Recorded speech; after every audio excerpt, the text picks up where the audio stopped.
Se você está no podcast, deve conferir nosso podcast, Criminalistic apresenta Into the Killing. É sobre casos frios que foram eventualmente resolvidos.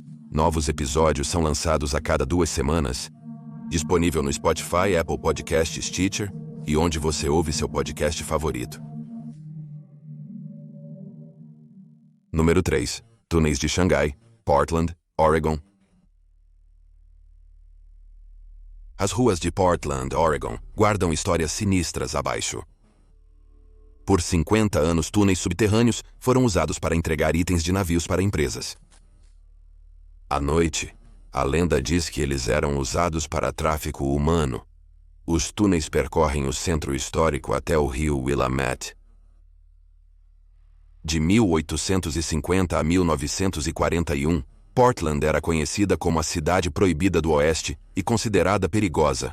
Policiais, políticos e empresas participaram ou fecharam os olhos para a captura de pessoas e a venda delas. Homens eram vendidos para navios para trabalho forçado, e mulheres eram sequestradas e enviadas para outras cidades para tráfico sexual. Os túneis estavam conectados aos porões de salões de dança, saloons, bordéis e casas de jogos. O Saloon e Bordel White Eagles e o Merchant Hotel são apenas 2 dos negócios que participaram. Os traficantes de pessoas eram chamados de crimps. Os crimps escolhiam clientes nesses negócios, bajulavam-nos e os enchiam de álcool ou drogas e depois os afastavam da multidão. Eles faziam a vítima ver se podiam se afastar da multidão e ficar sobre uma porta-armadilha que os jogaria nos túneis. Homens estavam esperando abaixo que tirariam os sapatos da vítima. O chão estava coberto de vidro quebrado, as vítimas não podiam fugir, e se o fizessem, havia um rastro de sangue para encontrá-las. As vítimas eram então arrastadas para uma cela de detenção. Quando o navio estava prestes a partir, os traficantes davam aos cativos uma bebida misturada com drogas, tornando-os mais fáceis de serem levados para os navios. Os captores receberiam $50 por cada pessoa. Em 1850, $50 equivaliam a cerca de $1.900 hoje. Dizia-se que milhares de pessoas por ano caíam neste esquema subterrâneo. Muitas pessoas teriam morrido nos túneis devido à fome, maus tratos e overdoses. Quanto às mulheres, os aliciadores fingiam ser missionários ou policiais. Se aproveitavam de mulheres recém-chegadas à cidade. Eles recomendavam uma pensão ou um hotel. Eles sugeriam uma pensão ou hotel, onde após o check-in as mulheres eram drogadas e mantidas cativas em celas subterrâneas. Havia covis de ópio subterrâneos e bares ilegais nos túneis durante a proibição. Speakeasies eram frequentemente geridos por mafiosos envolvidos em conflitos territoriais. A lenda indica que vítimas terrestres eram aceitas para crimes de speakeasy e levadas pelo islamismo. Famílias na Coreia, mesmo com filhos, não consideravam ilegal pedir ajuda ao governo contra terroristas. Porém, a polícia viu como ilegal a aposta de Susville em filhas imperiais para a teoria do cristal clandestino. Mulheres mantidas em cativeiro, embarcadas em navios e enviadas para bordéis em outros locais. É chamado de lenda porque historiadores e arqueólogos dizem que não encontraram evidências concretas de tráfico humano. Mas supostamente os investigadores paranormais têm. Bob Chamberlain está com o Grupo de Investigações Paranormais do Noroeste. Nos anos 2000, ele e mais 2 estavam preservando botas antigas encontradas no túnel. Um tijolo foi atirado neles por algo invisível e passou a 1 centímetro de sua cabeça. Visitantes escutam gritos, gemidos, portas rangendo, respiração pesada, grunhidos e chicotes estalando. Dizem que os fantasmas dos crimps assombram os túneis. Aparecem como sombras escuras. A equipe Ghost Adventures explora os túneis com uma caixa de espíritos. A caixa de espíritos passa rapidamente pelas frequências de rádio. Geralmente só há ruído branco, mas crê-se que as palavras ouvidas são espíritos se comunicando. A equipe tenta se comunicar com Nina, um fantasma que se acredita ter sido capturada e forçada ao tráfico sexual. No começo do século XX, missionários tentaram limpar o atual bairro da Cidade Velha. Eles pediram a Nina informações sobre atividades ilegais em troca de ser libertada. Nina concordou e informou à polícia as identidades de seus captores. Mas ela nunca foi libertada. Descobriram que ela revelou as identidades de seus captores. Ela foi convocada para um quarto no hotel, atacada e jogada no poço do elevador do antigo Merchant Hotel, que agora é o bairro da Old Town. Em seguida, ela foi levada para um quarto na pizzaria Old Town. Nina é vista em um vestido preto na pizzaria Old Town, especialmente na área onde costumava ser o poço do elevador. Visitantes ocasionalmente sentem o perfume, ouvem o farfalhar da saia ou um sussurro. A equipe do restaurante deixou uma tigela de letras do Scrabble à noite. No dia seguinte, as letras estavam na mesa. Mas elas não formavam uma mensagem clara. A equipe do Ghost Adventures chamou o espírito de Nina para falar com eles. Então a voz de uma mulher veio e disse: "Onde você está?" Ela disse: "Ele é meu. Ele caiu." Lembre-se, as vítimas foram selecionadas e direcionadas para a armadilha. Logo depois, o investigador Zach Bagans viu uma aparição de uma mulher. Então a voz da mulher disse: "Vamos ficar nus." Bagans questionou: o que fazia quando pediu para se esconder? A voz de um homem veio e disse: "Eu estava bêbado. Então fui espancado." Bagans capturou na câmera um suposto tronco em movimento. Os túneis foram utilizados para atividades obscuras até a Segunda Guerra. Os túneis foram fechados em 1941. A Sociedade Histórica Cascade encontrou os túneis em 1995. O grupo escavou, preservou e restaurou um segmento dos túneis. Em 2013, o grupo abriu um museu dos túneis de Xangai. Eles são chamados de túneis de Xangai, porque Xangai era um termo usado para descrever o sequestro de homens e forçá-los a trabalhar em navios. No momento deste vídeo, a Sociedade Histórica Cascade perdeu o acesso à seção do túnel que restaurou devido à Covid e à mudança de propriedade do edifício. O grupo está restaurando outra parte do subterrâneo e pedindo doações.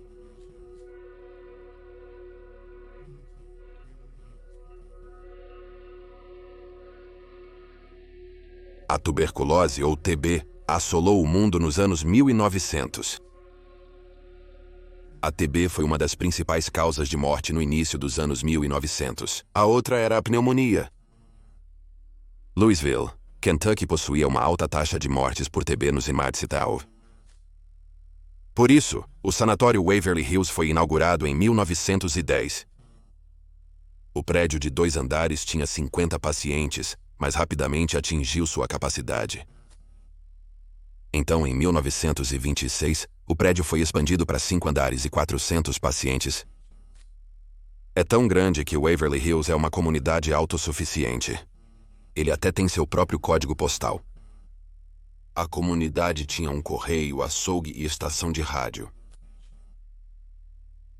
Um tratamento para a TB não seria inventado por mais uma década. Então, muitos pacientes jamais voltariam a ver o lado de fora de Waverly Hills. Estima-se que 6.000 pessoas morreram dentro de suas paredes. Dizem que dezenas de milhares faleceram. Antes de haver uma cura, os médicos experimentaram tratamentos. Achava-se que o ar fresco poderia curar, por isso pacientes ficavam em varandas abertas, até no inverno. Médicos removiam costelas para colapsar pulmões doentes. Mas esses tratamentos nem sempre corriam bem. Pacientes que não sobreviviam eram enviados pelo túnel de Corpus, também chamado de túnel da morte. O túnel subterrâneo conectava o primeiro andar do prédio principal ao porão do hospital original. Tinha 525 pés de comprimento e ia até o fundo da colina. Os corpos eram levados por um sistema de carrinhos de ferrovia. Eles eram recolhidos pela família ou cremados. Corpos eram levados por vias subterrâneas para evitar que pacientes vissem os cadáveres. A equipe buscava manter o alto moral, embora seja difícil crer que havia esperança. Hoje restam cerca de 130 metros de túnel, e ele é assombrado. Patrick McQuarrie e Jason Spence do site assombrado Paranormal Investigations YouTube entraram no túnel da morte, apenas os dois. Ouviram um sibilo no túnel e uma lanterna se apagou. Usavam um óvulos para comunicar-se com espíritos. O óvulos tem um banco de palavras, então os espíritos podem escolher uma palavra, e a máquina a lerá em voz alta. O óvulos deles disse não. Os pesquisadores do Paranormal Lockdown ficaram 72 horas em Waverly Hills. O paranormal Nick Groff dormiu sozinho no túnel de corpos. Montou luzes acionadas por movimento durante o sono. As luzes só acendem se algo se mover sobre elas. Enquanto ele estava dormindo, as luzes se acenderam. Groff acordou e ouviu algo se arrastando pelo túnel em sua direção. O resto do prédio também é assombrado. Visitantes enxergam o espectro de um doutor na área de tratamento do antigo sanatório. Ele veste um jaleco branco.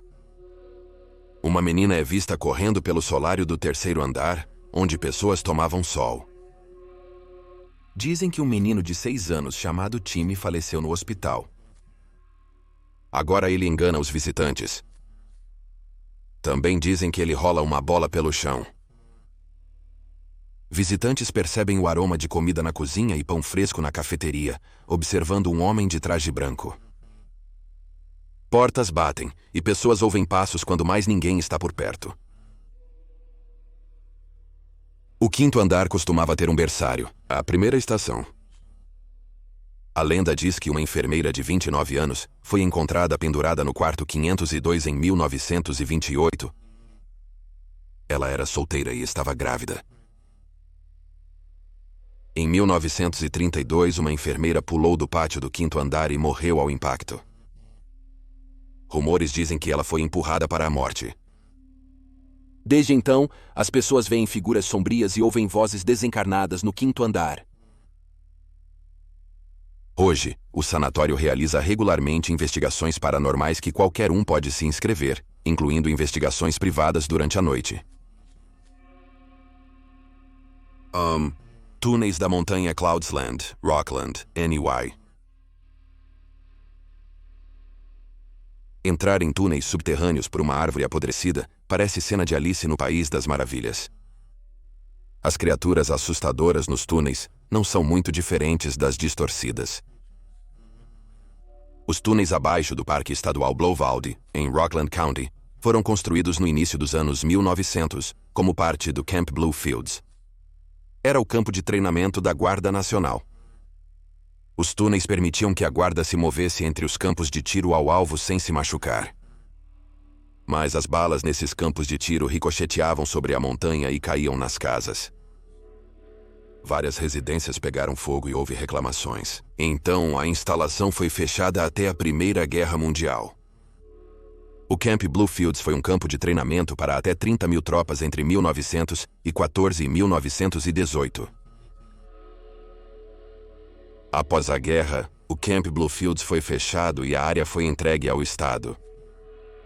Os edifícios foram demolidos, mas os túneis permanecem. E também as incontáveis histórias de atividades paranormais e satânicas. Em 1984, universitários dirigiram pela montanha à noite. Encontraram pessoas de túnicas bloqueando a estrada. Estudantes tiveram que parar o carro. Estudantes ouviram uma mulher gritar perto das figuras de corda. As figuras de corda vieram em direção ao carro com armas em mãos. Não querendo descobrir o que aconteceria a seguir, o motorista pisou no acelerador e os estudantes saíram de lá.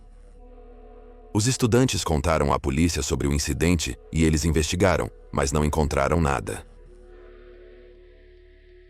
Outra vez, alguém chamado Ralph Sinais e 4 de seus amigos exploraram os túneis por volta das 3 da manhã. O grupo encontrou uma sala com uma corda pendurada no teto. Eles saíram dos túneis, emergindo do lado de fora. Começaram a relaxar e tomar algumas cervejas. Então eles ouviram um eco alto, um grito desumano vindo das árvores. O som parecia vir em direção a eles. Eles se levantaram, largaram suas cervejas e correram pela floresta no escuro. Eles retornaram ao carro em segurança e saíram rapidamente. No pé da montanha, eles se depararam com ambulâncias e carros de polícia. E uma cena horrível. Ocorreu uma terrível colisão de carros. O sangue cobria a estrada. Eles viram duas pernas humanas sozinhas, separadas de um corpo. O grupo concordou que o grito que ouviram era a alma da pessoa deixando o corpo e reverberando pela montanha. Mark Milico acredita que a entrada através da árvore apodrecida é maligna. Ele disse que perto da entrada há um portal para outro mundo. Ele afirmou que o vento vem da parede mesmo sem ser um portal. Não há buraco. Ele também disse que há uma aparição de um soldado que perdeu a razão e matou seu pelotão. O espírito faz as pessoas sentirem uma raiva intensa. Também causa dores de cabeça nas pessoas. Seus amigos são wiccanos e tentaram exorcizar o espírito maligno. Durante o exorcismo, um de seus amigos ficou fraco e eles sentiram o espírito se enfurecer. Eles ficaram assustados e fugiram. Porém, antes de deixarem os túneis, foram impulsionados pelo espírito, movendo-se vários metros. O espírito pegou um bastão de caminhada, enrolou suas mãos e o jogou a 3 metros de distância. As pessoas dizem que pessoas morreram por suicídio nos túneis, que as máfias despejaram corpos lá, e que a polícia evita os túneis por causa das seitas satânicas que operam lá. Um explorador achou um santuário de velas, numa câmara subterrânea. O que se sabe é que os escuros túneis digitais cobertos de grafite são misteriosos o suficiente para terem se tornado lendários.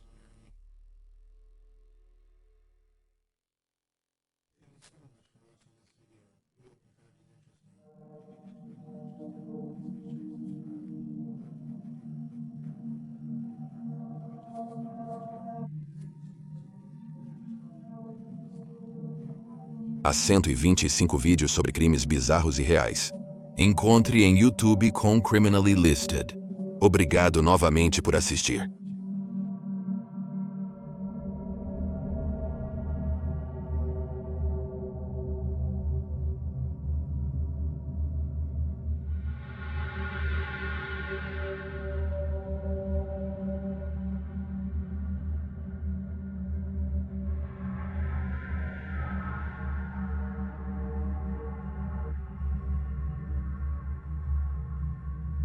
Se você gostou deste vídeo, por favor inscreva-se no meu canal.